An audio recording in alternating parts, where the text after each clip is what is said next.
Hello and welcome to another Album of Record podcast, a politics-free zone. We've discussed this topic before, but one of the things that I would like to highlight here at the top, because I realized this week looking at my own podcast feed that even I used to follow all these tech podcasts because I like devices and video games and things, but even those podcasts are now just completely overrun by politics because tariffs affect all electronics and devices now. But music, my friend, music is still, to this point, a relatively politics-free zone. How's it going, Andrew? It's going pretty good, Craig. I think that it's a little bit funny because, music has historically been very political. And so, it would stand to reason that a lot of music podcasts would be political. And IndieCast, they definitely touch on political subjects. Sure. They like to talk about sort of, how everything fits in this political environment and how that might impact music and things like that. And we've touched on some political stuff on this in the past, but the majority of the music podcasts that I consume really have largely stayed focused just on music lately. And everywhere you look, like all these other podcasts, certainly the variety and lifestyle podcasts, of course, are delving into politics, but I think even sports, between, going back even to like the Colin Kaepernick stuff and the kneeling for the national anthem, and ESPN banning political talk on Twitter for their commentators.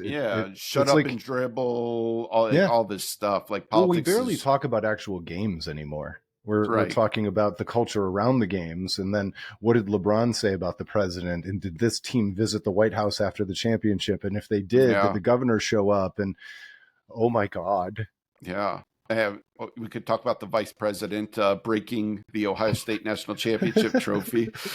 We could, but we're not going to. If we want to really get into politics there, but no, I don't want to give the impression that I don't follow politics or don't enjoy talking about politics, because I do, but I've always enjoyed that this show has sort of been a little bit of our escape from that. We don't hide our politics. I think anybody who's listened to us when we talk about it can get a pretty good sense of where we stand on these things. But I just kind of want people to be able to just have a good time and listen to a couple friends talking about music. And so that's what we aim to do. Well, and truthfully, when I truly want to get away from politics, I'm opening up Spotify and I'm listening to a complete album, and music is my escape. So the podcast about music, I'm hoping, will also be something of a reprieve. I open Spotify and I put Pearl Jam's Bush Leaguer on repeat when I want to get away from politics.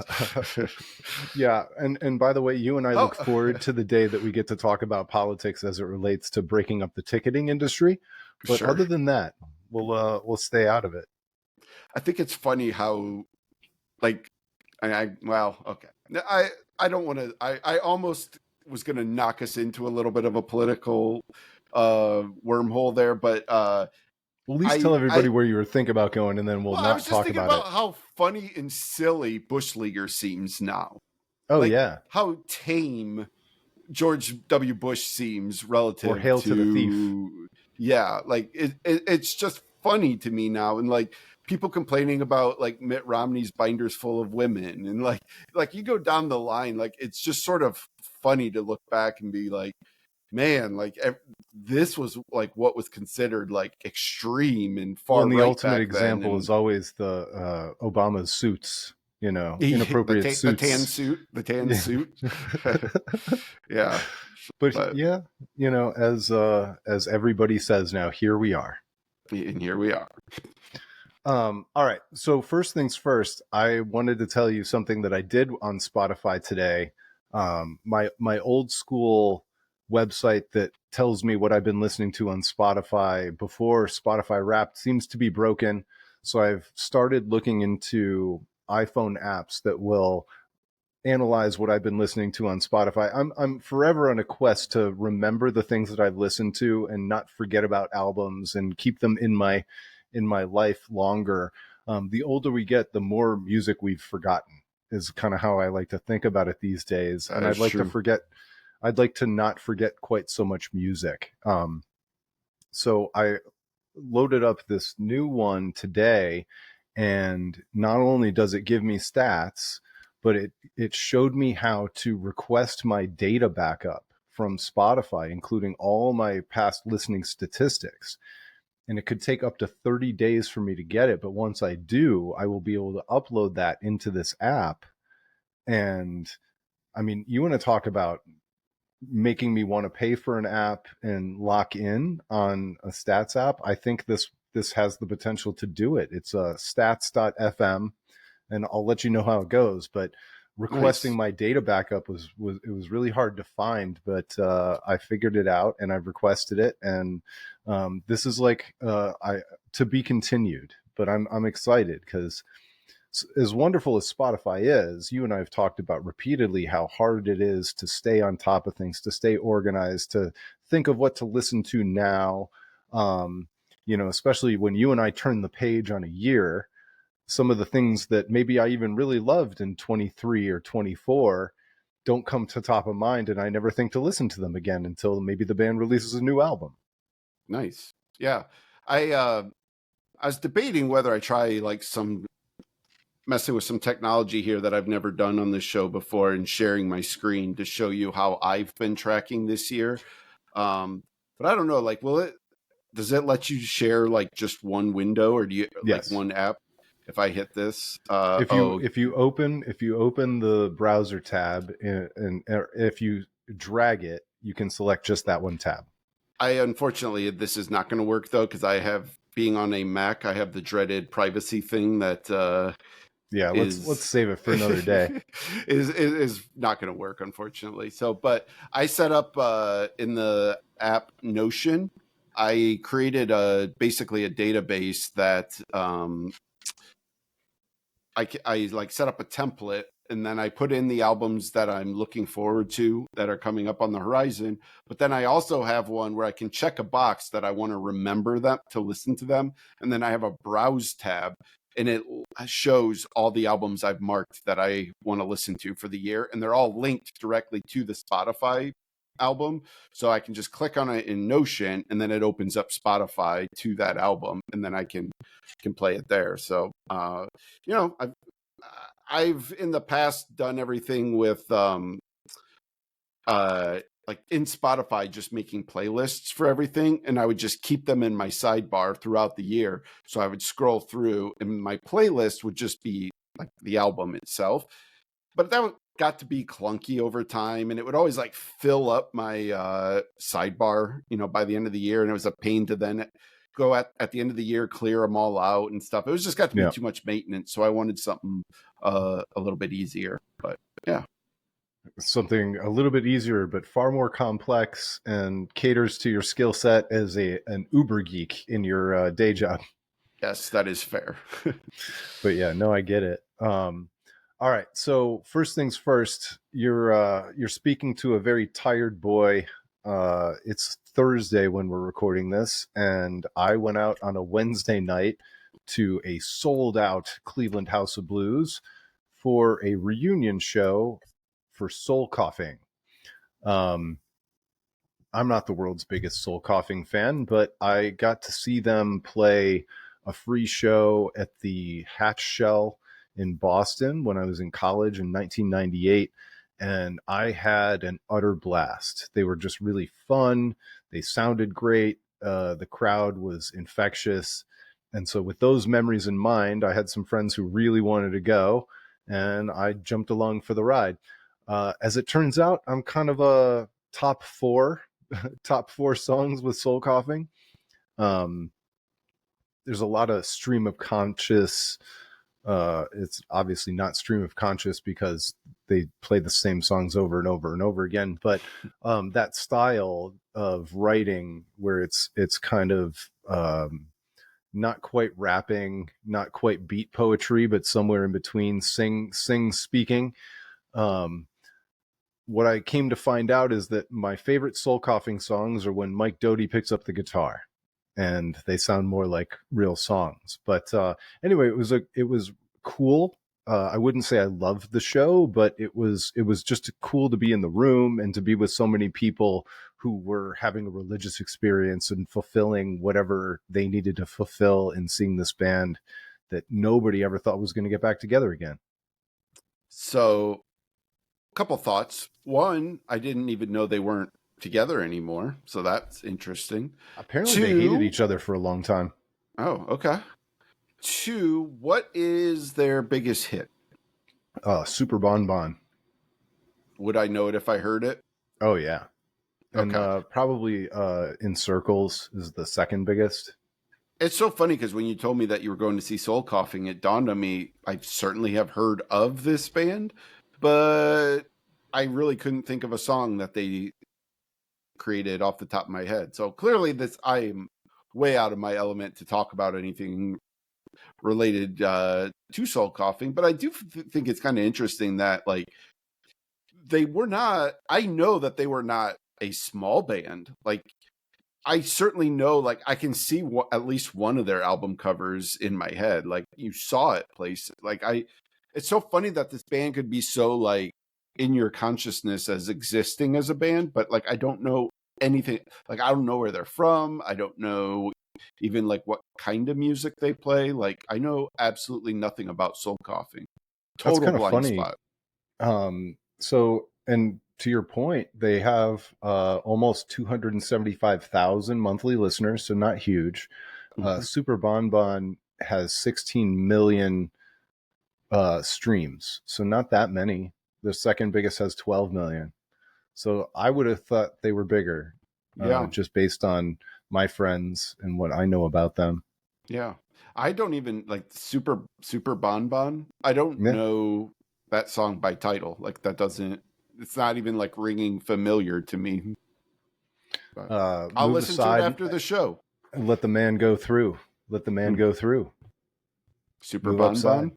Yeah, Mm. exactly. Um, anyway, my wife didn't really know them, but there were other wives going, so she went, and Okay. I still, even after hearing the couple biggest songs, I'm not sure that she was familiar. But Okay. their big debut was Ruby Vroom, which came out in '94, and then they had Irresistible Bliss, and the album cover that you're probably remembering is El Oso. It's got a weird looking creature on the front, and it's become a kind of an Yep. unofficial band mascot for Okay. or maybe an official band mascot now that I'm thinking about it. I'm very rapidly Googling to see if that is indeed the one that I was thinking of. Which album was it?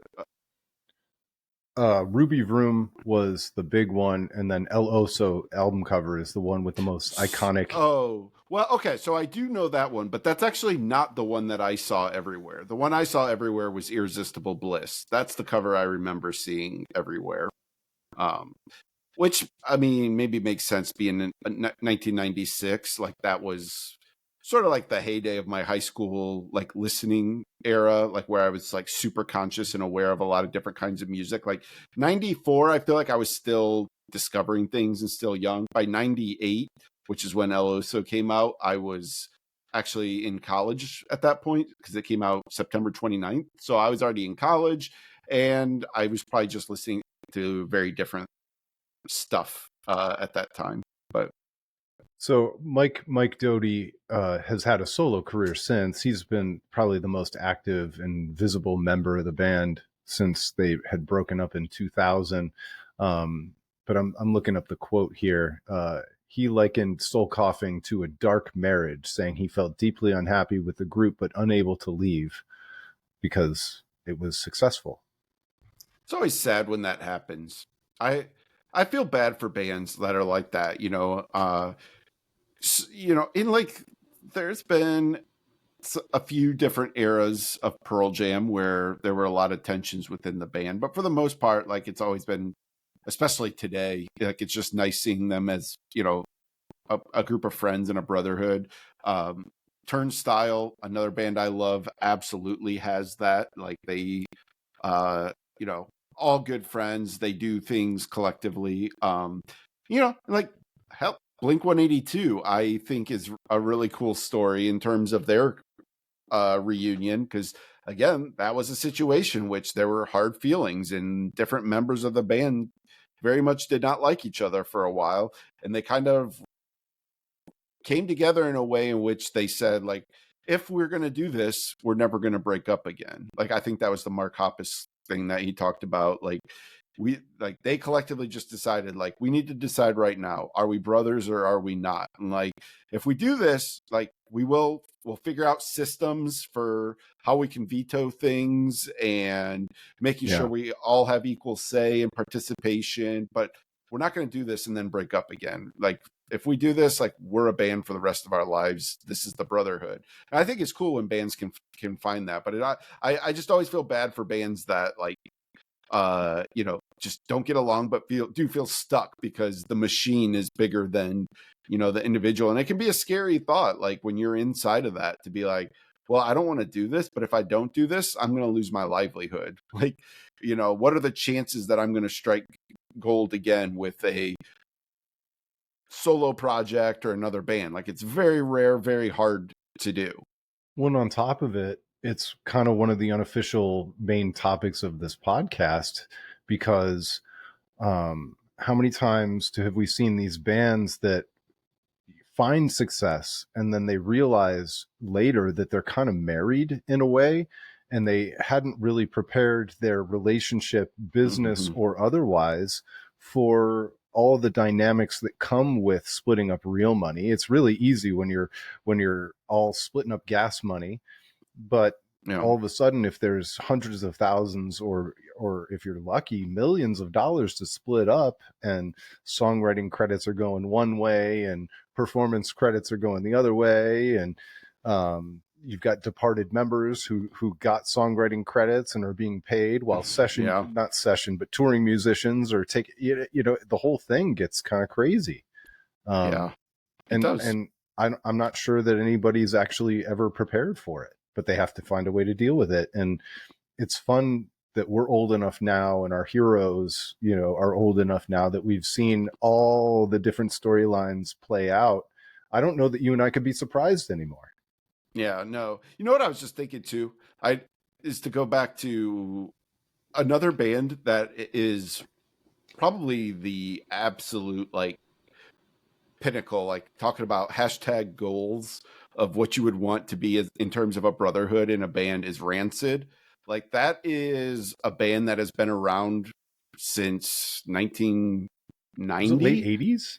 Maybe even late 80s when they first started playing together. I mean, so I'm trying to remember when Operation Ivy split up, but like it was right after that then that Tim and Lars started collaborating on what would become founded Rancid. in 1991. Okay, 1991. But I'm pretty sure they were playing before that. But this is a band that has, other than they did change drummers, but otherwise this band has stayed intact for their entire career. And like, you always will hear other punk bands talk about, like, going on tour with Rancid and seeing how unbelievably close the members of that band are, and like how inspiring it is. And like, whether it's been anything Tim Armstrong has done solo, anything Lars Fredriksson has done solo, like, they always bring the other one onto those projects for a guest spot at least. It's like they don't go anywhere without, or do anything without, the other one being involved. And it's like, that degree of friendship is so rare in music, that they are to be this long, there's so many, when you are doing any kind of creative endeavor with somebody else, you are bound to have times that you butt heads, like, not on the same scale, but like, I wouldn't say you and I have ever had any arguments about this show, but like, we've had topics where maybe one person is excited about a topic and the other one's like, I don't know if I really feel that, and there could be a little bit of disappointment inside of that, but like, to do something like so creative where you have to like give and take on who's going to take the lead on this song. And especially a band like Rancid, where both Tim and Lars, they both sing, they both play guitar. So they got to figure out who's going to do what part and who's going to sing lead on which song. Like there's so much give and take that has to happen. And there's never been any hiccups between those guys. That is like the closest band that I can think of in the world. And it's just something like, you're like, man, I wish more bands could have that connectedness. And whether or not Rancid is your cup of tea or not, like, I do think like it's, even from the outside looking in, you can see the way like that togetherness and that closeness has defined that band and like set their direction that they've gone throughout all these years, and why they're still making, you know, relatively relevant music today, like music that speaks to their fan base.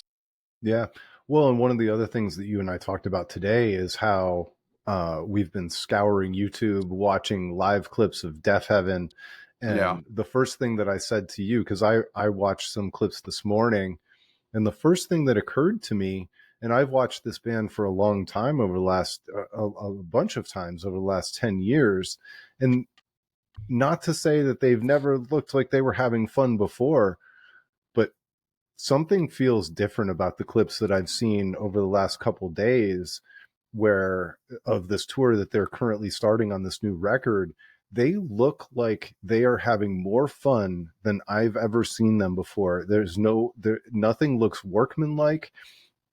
It seems like they're moving around the stage and interacting in those kind of not so subtle ways that really bands with a lot of chemistry tend to do. I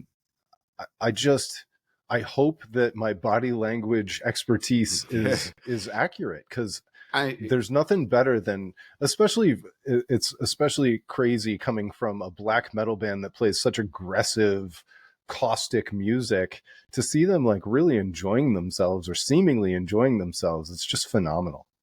Yeah, I've watched a lot of the live videos so far from trying to think how many shows. They haven't done a ton of shows yet on It's this like 3 tour. or 4. I would say 3 maybe. But there's so many great videos out there that you can find on YouTube. Like we've talked about this, like the quality of live videos that we're getting today is just so awesome. Like we are so spoiled. Like you can essentially go on tour with your favorite band these days and like follow along with these clips. But the telltale thing for me was just like seeing Kerry McCoy smile while playing guitar, like Yes. actively smiling a lot. Like he is having fun on this tour.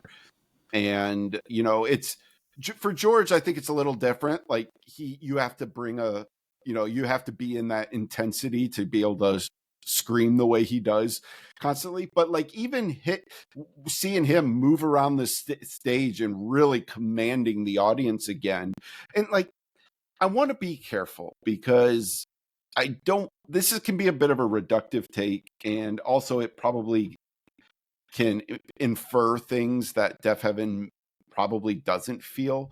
But like when you watched the Infinite Granite tour, there was almost like a morose sadness to those live shows. It was like spacious in a way, and like the crowd was not. I don't want to say that the crowd wasn't into it, because they probably were, but they weren't moving around in the way they do now. It was very much like I guess like if you want to go in like the very textbook definition of shoegaze, like standing there looking at your shoes, right? Like that's sort of hands in the pocket, head down, looking at your shoes while listening to this music. Like that was sort of the ambiance that was coming across in a lot of the Infinite Granite clips that I saw. And what we're seeing now is a band that again has the audience just going crazy. Like these crowds have been going nuts. I've seen crazy circle pits, the kids are having fun at these shows. The band seems to be having fun, and none of this is to take away from Infinite Granite. That's where I want to be careful. Like I'm not. I always feel like it sounds like we're trying to like piss on Infinite Granite, like it was a mistake or something that the band should regret, and I don't feel that way at all. We talked about this in the Lonely People episode. Like I truly feel Lonely People couldn't happen without Infinite Granite happening first. But it's clear the band feels a certain way playing these songs live that I just didn't see from them on the previous tour. Well, Well, or and the I think part of it too is the material itself, because not only am I seeing all this interplay between the band members, it's it's their, they're interacting on stage, but it's their parts too. So you're hearing the weaving of these guitar parts in ways that, um, we're kind of missing on Infinite Granite. And again, that's not to attack the material. It's just to say yeah, that maybe this is just more fun material to play because it's so rhythmic and they're so yeah, like, all right, well, I'm going to do crazy rhythms while you play these wild solos, and they're trading solos back and forth. And that's the it's best part. just, Carrie and they're, Shiv, watching them trade off the leads is dude, they're unbelievable. ping-ponging these incredible guitar parts back and forth all night long,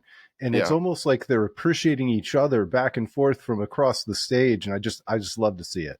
yeah. Like we all, you and I certainly were well aware of, Carrie's ability as a guitar player. But I think it's been really like fun to see Shiv. Like it just seems like every album he steps more and more into the front and he takes on more and more lead duties. And like Yeah, you realize what an unbelievable guitar player he is in his own right. Like I think he gets overshadowed a lot because of Carrie's status in the band and Carrie yeah, if writing you'd a asked lot me of the before, I material. would have said that he fits. He's a Yeah, perfect fit. But yeah. now I think he's bringing his own personality in. And again, not to take shots at anything he did previously, it just, they all look so comfortable in their own skin. Yeah. Yep. I was while we're talking about Deaf Heaven, I wanted to throw this at you. I gotten a text today from one of my friends. He said, I've got it right here to read. After a few weeks of listening pretty much every day, I can confidently claim that this Deaf Heaven album is one of the best metal albums in the last 10 years. It got me to thinking, what are the competitors? I mean, for you and me, Ithaca would be in there because Yep. Ithaca's metal record was one of the best ones. Um, I'm gonna go ahead and include Knocked Loose, even though hardcore, is it hardcore? Is it metal? Um, Yeah, I'm putting it. that's a tough one, but yeah. I'm gonna include that because when I think of metal as the umbrella term for heavy music, Okay. um, and so like, does Converge play metal? No, but I Yeah. I just, in my lazy It's take. I can admit, like, it is hard. Like, it's hard to define the difference between like heavier hardcore bands and metal. A band like Harm's Way. Harm's Way, I would definitively say, is a hardcore band. No Sure. ifs, ands, or buts about it. But like, they also kind of pass as a metal band. Like, What about Deftones? yeah, Deftones. Like I've always called them art metal. Like that's Me always too. been what I've called them. But I would put Ohms on the list. But yeah. But like Ohms is not inherently a metal album, but it No. also kind of is. Like Yeah. it's a weird thing. But like I was really just trying to think. Like I don't know if there's been a All right. Now I'm gonna decline. blow your mind. Hang on. Yeah, The Chevelle record. I always thought of Chevelle as a metal band. Yeah. So, but that Chevelle record from 2 years ago, 3 years ago, But I don't know if I listened to Seratos, that one. and oh, it's so good. It's I don't know if I so listened to that good. one. So for me, that's got to be in contention for the top 10 of the last 10 years. But Yeah, I got some recency bias. I'd have to really think. 10 years is a long time. it is. But it also got me to thinking. Like I wonder if there's been a decline in metal music or if I'm just not paying as close attention to metal music as I used to. Because I really was trying to think like, who are the heavyweights today in metal? Like it's Slipknot. Like I don't know. Like what are they do? Are they still even a band? Are Oh, they? for sure. And they're one of the biggest live metal bands. And their record from a couple of years ago was okay. Um, it wasn't the vital Slipknot record that Iowa was. Yeah, But no, they're yeah. still very active. But like it doesn't feel like they're like relevant in the same way, or like certainly in terms of putting out new albums. Their new album, like when they release an album, I don't feel like it's as eventful as it used to be within like a lot of the music media that I consume. All right, I had to Google it though. Gojira. Oh yeah. So Gojira is huge. Absolutely. I mean, they did the Olympics, the opening ceremony of the Olympics, which was massive. Yeah, no, that's a good call. And this list also brings up Five Finger Death Punch, who I don't really listen to. Okay. Yeah, I mean, but they are a name. Lamb of God. Like, is Sleep Token a metal band, or are they Sleep a pop Token band? is absolutely a metal band, and they're one of the biggest bands in the world now. They definitely are one of the biggest bands in the world. I don't deny that. I shouldn't even tell you this. They have an entire section at Spencer's. I went to a mall a couple of weeks ago, and the entire end cap was nothing but Sleep Token shirts and hats, and they're big. Yeah. I don't know if it was Ian Cohen or if it was maybe one of the Stereo Gum guys, maybe Tom or something. I don't remember who it was. I saw somebody did a whole tweet thing about just railing against Sleep Token, and I almost shared it with you, and I'm like, there's no reason for me to share this with Craig because it's just going to upset him. But he was, and it wouldn't even upset me. I get it. I know. But it was just funny because he was like, if you listen to Sleep Token, like, why don't you just listen to pop music or something like that? And like, I do. It's so funny when you like, yeah, well, that's funny. That is true. But like, there's always like, I don't know if it's fair to call that gatekeeping, but it kind of does feel like gatekeeping a little bit. Like, I personally cannot stand Sleep Token, but not in a like, oh, like if you listen to them, you have terrible taste in music kind of way. It just doesn't do anything for me. Their style of music, but like it's undeniable that they are a absolutely massive band, and I would say they are a metal band. You know, Ghost, what about Alice in Chains? They're a grunge band. Yeah. Yeah, like Soundgarden had moments where Soundgarden could sound metal. They definitely had like metal songs. I would have said System of a Down was a metal band. Yeah. You know, Code Orange, they got kind of big for a minute. They were a metal band. Like Linkin Park was probably a metal band. Yeah, I suppose at times, yes. Their first album, yes. Probably their second album, but I mean, Korn's still active. They're a metal band. Yeah, Korn was a metal band for sure, but like, I don't know how like relevant I would say Korn is today. I don't know. I mean, from a live standpoint, they still sell out every show they play. But absolutely, yes. But like, no, I don't think the music scene is like standing at attention when a new Korn album comes out. Like, no, like that's really what I'm like trying to think of is like, who are the bands that can like people are gonna take notice of, like maybe to some degree Mastodon. I think, you know, Mastodon's a band that, but you know, we'll see. What Brent Hines just left the band, and we'll see what like if you know that changes, you know, their thing. So Korn put out a record in 2023 called Untitled, and the biggest song on that record has 47 million plays. Jesus, didn't they already have an Untitled album? Like, I don't know. Okay. I'd be like, if you go back though, like what, like on Follow the Leader, like what is the play count on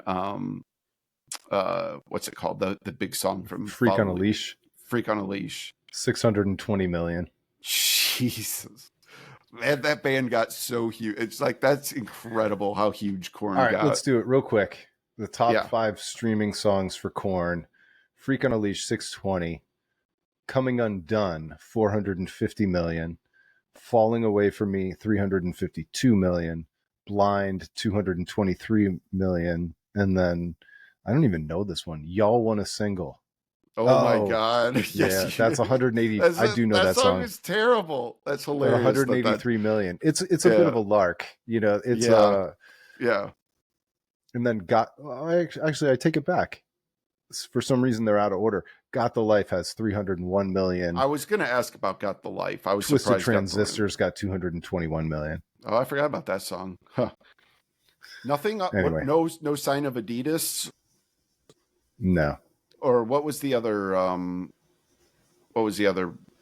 What was the other big song on Life Follow is leader. Peachy? Life is No, peachy. there was Twist. Adidas. Well, Twist, yes, but Adidas has 112 million. Good God has 57 million.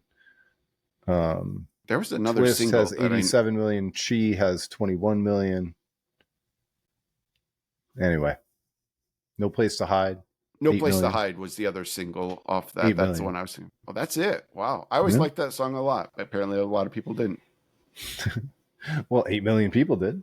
Well, fair enough. Anyway, that's 40 people listening to it a bunch of times. Yeah, I was one of them probably. Well, no, Spotify wasn't around back when I was listening to Life is Peachy. But yeah, no, it was just an interesting thought I had when my buddy had sent me that text, because I was really thinking about it. I was like, because to me, my gut reaction was like, yeah, he's probably right. And then I got to think, I was like, well, what are its competitors? Like, what are the things I would even say are in competition with it from a metal standpoint? Well, I think the genres have gotten so fragmented, and so heavy music is so fragmented. You can't really tell what's what anymore. You know who we didn't even mention? Metallica. Well, yeah, because certainly it's just too still easy. relevant in a way, like, well, not even, I say in a way. Metallica is absolutely still huge and incredibly relevant. Tool. Is Tool a metal band? I would say Tool is a metal band, right? Yeah. But can you name the last Metallica record? 72 Seasons. All right. You're a super fan. I love Metallica, so yes, I listen to that album quite a bit. All right.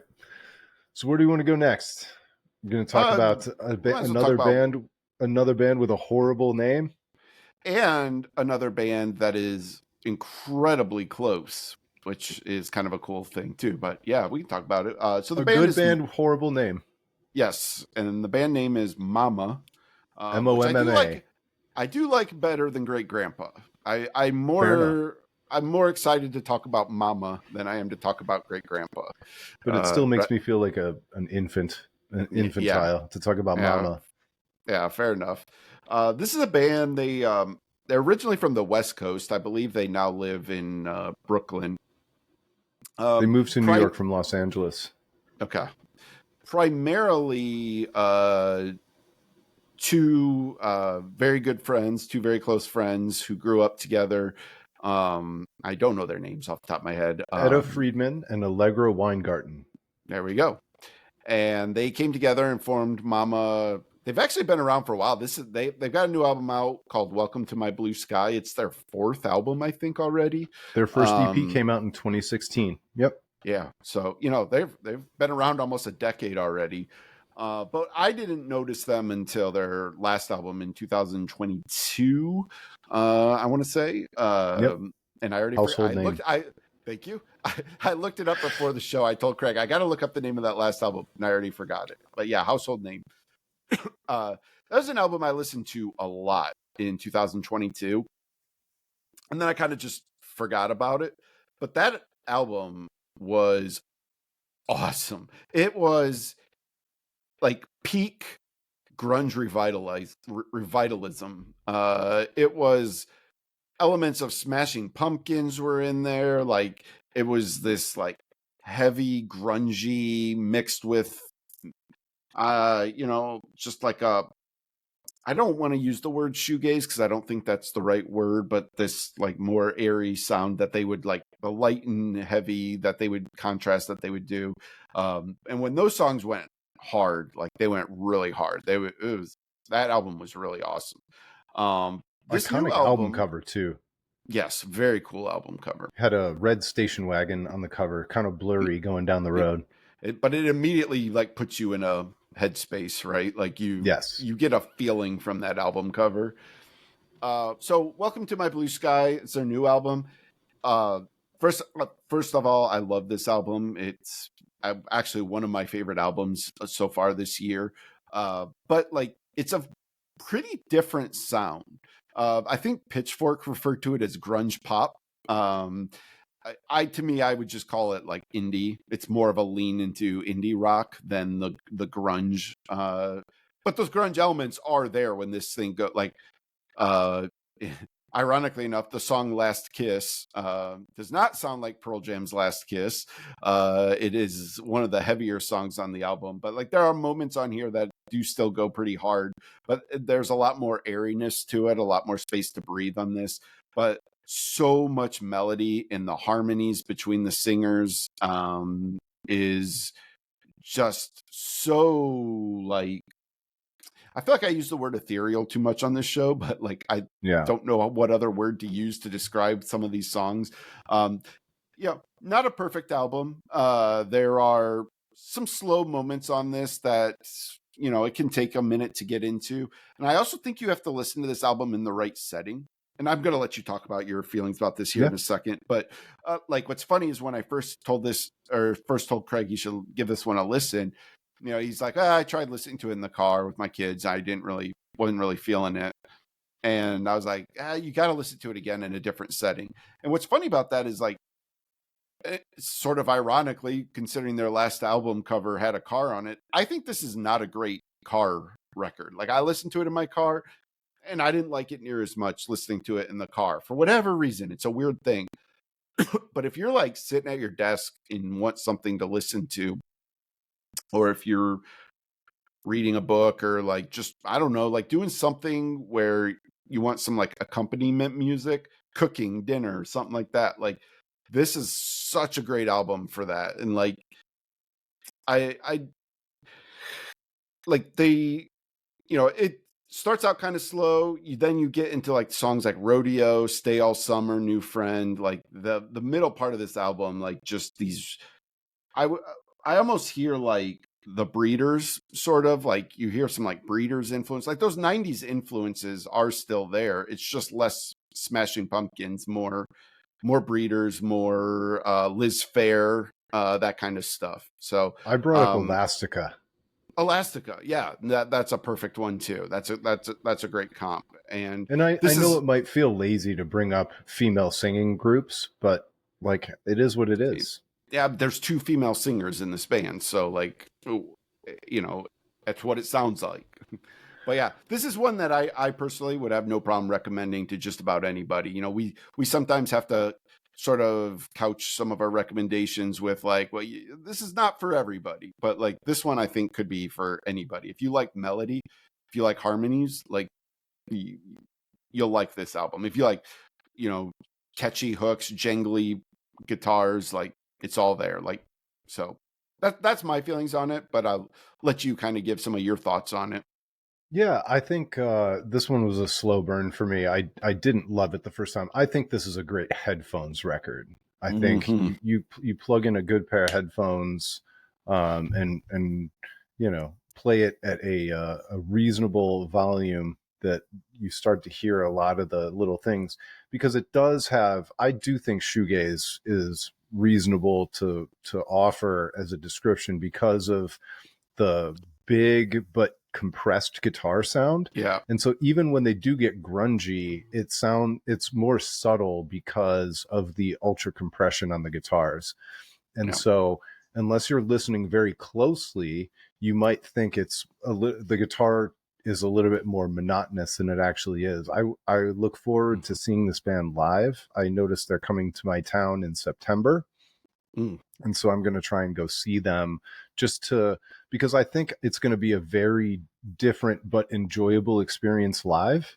And I can't wait to I think they would put on a great show, and like they have a lot of good material to bring too. So, but I did notice that there's a lot of pop sensibility in the melodies, the vocal melodies. And so in that respect, when you say that this is one that we could recommend to anybody, I think it's really approachable and digestible to a huge amount of people. If it was 1993, this would be on 120 minutes. This would be in the buzz bin. This would be on your local alternative rock station. And they would have 3 or 4 big singles. They'd have TV appearances and they'd be gigantic stars. But that's just not where rock music is today. I have a hot take about this too. All right. I think if Taylor Swift put out the song Stay All Summer as a Taylor Swift song, it would be a massive, ginormous hit. And like She the could have them open for her on tour. absolutely. Like the vocal melodies on Stay All Summer at times sound like Taylor Swift vocal melodies. Like, especially when they get into that raspier lower register, like they're doing like Taylor Swift things with these vocal melodies. Now, musically, it doesn't sound like Taylor Swift per se, No. but like, again, if Taylor Swift wanted to do like more of a rock turn, she could put out an album like this. This would not feel out of place for Taylor Swift to do an album like this in some Could ways. Taylor Swift bring back rock and roll? Maybe so. Maybe she's the rock star we need. Taylor Swift is going to bring back rock and roll the way that Beyonce tried to embrace country. Yeah. So or something. But no, it's that's just, as I was listening to Stay All Summer, I was like, man, I hear like some Taylor Swift in this, even like in the way they were singing. And I just think it's a testament to this band and their craft and their ability. Like, I don't know this band well. And like, again, as a 45-year-old Midwestern male, like I don't have a lot in common with a couple girls in their 20s from Brooklyn. You know, like I'm quite sure our life experiences are radically different.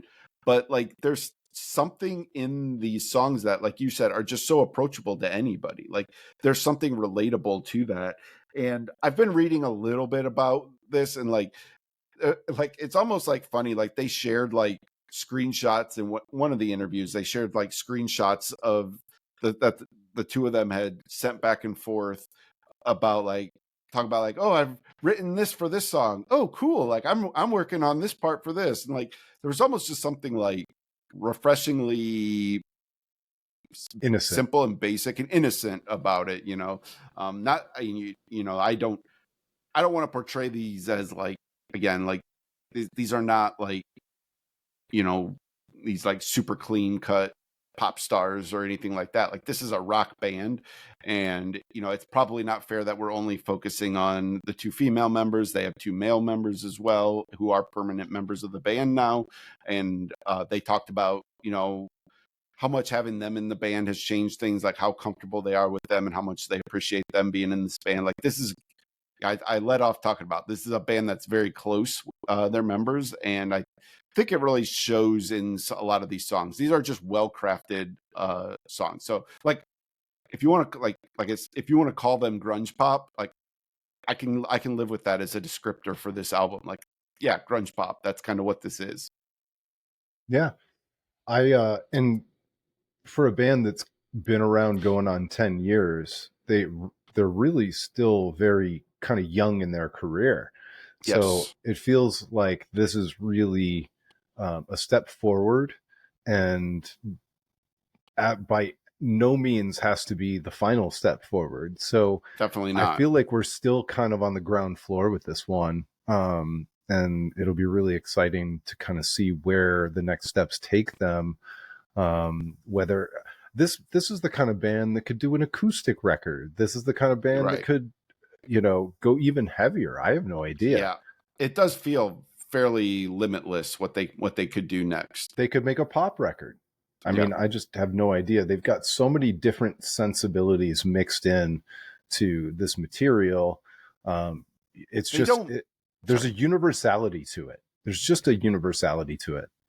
They musically, they do not remind me of Tegan and Sarah, but like they kind of remind me of them in that element, like when Tegan and Sarah were at their creative peak, where it was like you could see them going in a bunch of different directions. Like nobody would have been surprised if Tegan and Sarah would have gone heavier on an album, or even, you know, they did like different degrees of poppiness and like adding different textures and guitars. Like, you know, sometimes they were more acoustic sounding, sometimes they were more electric sounding. It was a band that felt like they had infinite possibilities where they could go.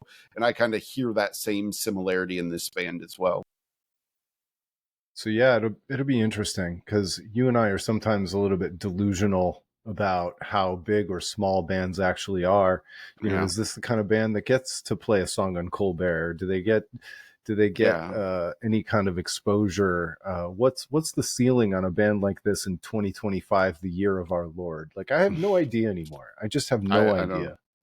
Yeah, I don't know either, but like this is certainly a band like that would. There's a lot of festivals I think that they could play and build an audience, and I hope they get that opportunity because I think this like these last two albums are just really really solid albums, and I'm just excited to see what's next for them, and I hope it's big things. I was trying to look. They're when they come to Cleveland, they're going to play the Grog Shop, which is, maybe 1,000 tops. Yeah, I'm trying to see. They're playing somewhere in Columbus. They're playing Scully's Music Diner. they sold it, which is a very tiny venue, but they sold it out because I did look to see if I That's could tomorrow. go. Yeah, it's sold out though. So Well, that's a good sign. How big? How big would you guess Scully's is? it's smaller than the Grog Shop. It's I don't know how I would describe it, but I would say that's like a 500 person Okay. Yeah, it venue. says it says it's 500 Yeah, on the internet. yeah, That's amazing. which sounds about right. Well, this But could you be know one of that our. Go ahead. you know that Scully's is where we were supposed to see Deaf Heaven. With Greet Death. Yep. Yeah. God, what an amazing show. Uh, but we weren't planning on talking about Greet Death, but can we just mention real quick that Let's do it.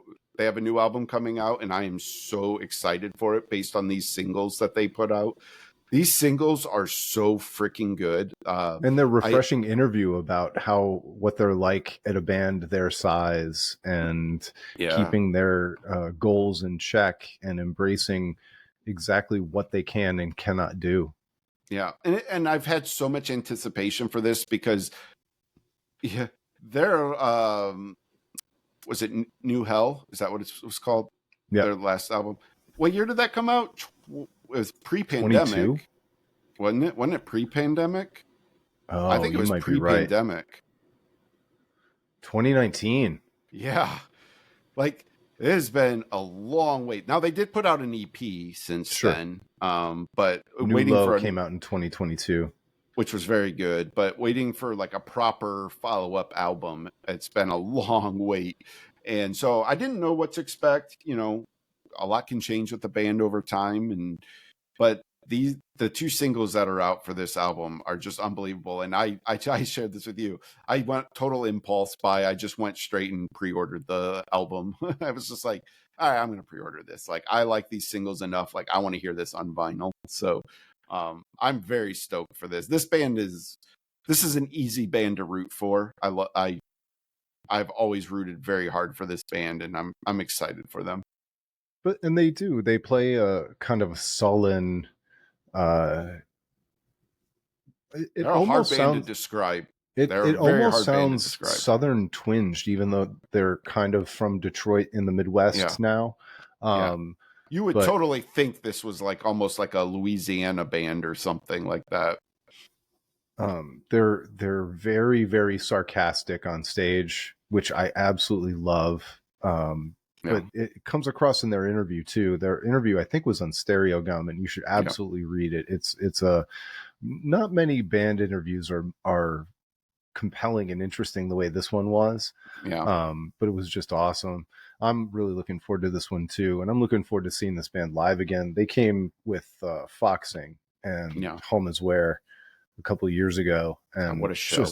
What a lineup! What a lineup! All right. Well, this threatens to be one of our shortest episodes ever, 53 minutes and counting. Is there any place else you want to go? I mean, unless I see you're wearing your Browns hat, if we want to get the draft talk, I think we'd put everybody to sleep talking about the Cleveland Browns. And and plus it's going to be boring. By the time you're hearing this, the Browns will have drafted Travis Hunter. That's true. It's going to be a short night for us as Browns fans, I hope. Knock on wood. Like, just make it simple. You got the number 2 pick. Don't mess around. Just take Travis Hunter and go home and be happy. Yeah. All right. Well, as always, you can find everything that we do on albumofrecord.com. It is free to sign up and give us your email address. We appreciate all the people who've signed up so far. All the people on YouTube who are watching our videos and the clips we're putting up. It's been really fun for us to do this and be, as we said in the opening, to be your reprieve from stuff that you don't want to think about for an hour a week. It's a reprieve for us to talk about stuff that we don't mind thinking about for an hour a week. So we thank you so much for joining us, and we'll talk to you next time. It's been the Album of Record podcast.